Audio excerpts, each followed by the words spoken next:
Sedikit pertanyaan kecil Bapak Ibu sekalian di sini. Ada ayat tadi yang berbunyi, wa atakum min kulli ma sa'altumuh, dan Allah memberikan kalian semua yang kalian minta. Bagaimana Bapak Ibu fahamin ini? Saya jelaskan begini. Semua yang kita minta memang betul Allah sudah kasih Bapak Ibu sekalian. Yang belum dikasih adalah sebagian kecil. Contoh, tiap hari kita lapar nggak? Baik, laparnya hilang nggak? Kadang-kadang kita cuma bilang lapar. Baik, kita berusaha masuk ke toko, masuk ke restoran, makan, selesai.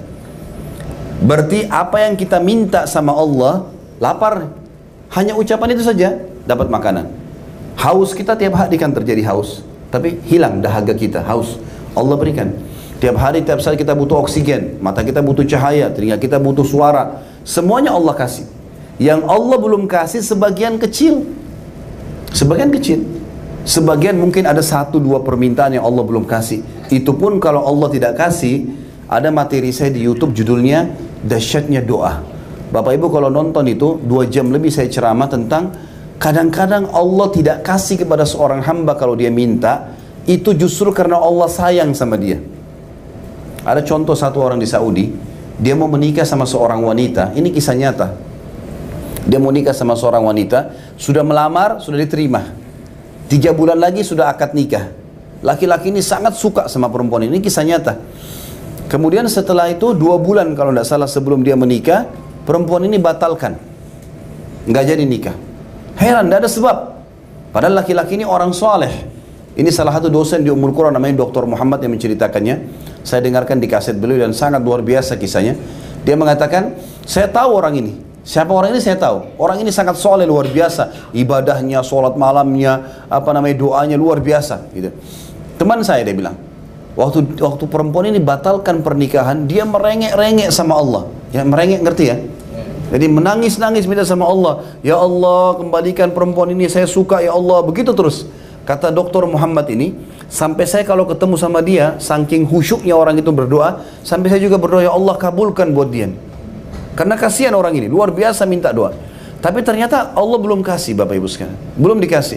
Sampai hari tanggal pernikahan yang batal itu, perempuan ini dilamar oleh laki-laki lain, menikah. Kata Dr. Muhammad, saya justru mengetahui nikmatnya Allah dan kasih sayang Allah kepada teman saya justru setelah perempuan itu nikah sama laki-laki lain. Ternyata setelah dia nikah, sebulan kemudian perempuan ini terdeteksi punya kanker payudara di sebelah kanan dan itu harus dipotong payudaranya. Tidak bisa lagi cara lain. Bulan kedua, kanker menyebar ke payudara sebelah kiri, dipotong dua-duanya. 2 bulan nikah nggak punya payudara.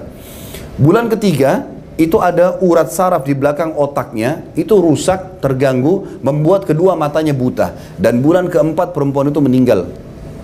Kata Dr. Muhammad, saya justru tahu bagaimana Allah sayang sama teman saya. Karena kalau dia nikah sama perempuan itu, justru bermasalah. Ibaratnya kata Ibnu Qayyim, kalau seseorang minta sama Tuhannya, ya Allah kasih, ya Allah beri, Allah belum kasih, seperti anak yang minta izin sama orang tuanya. Kita misalnya punya anak, Bapak Ibu sekalian, anak ini mau berteman sama orang yang buruk. Kita tahu orang ini buruk, narkotika lah dan segalanya. Lalu kemudian dia pamit, ayah, ibu izinkan saya mau main sama si fulan. Kira-kira Bapak Ibu izinkan nggak? Kita tahu orang ini buruk temannya, pasti kita tidak izinkan kan? Walaupun dia ngerengek-ngerengek. Kata Ibnu Qayyim, perumpamaan hamba yang ngerengek sama Allah belum dikasih, seperti itu. Allah tahu kalau dikasih malah bahaya buat dia. Sampai seperti itu Bapak Ibu sekalian. Jadi harus kita garis bawahi bagaimana baiknya Allah kepada kita sebagai makhluknya.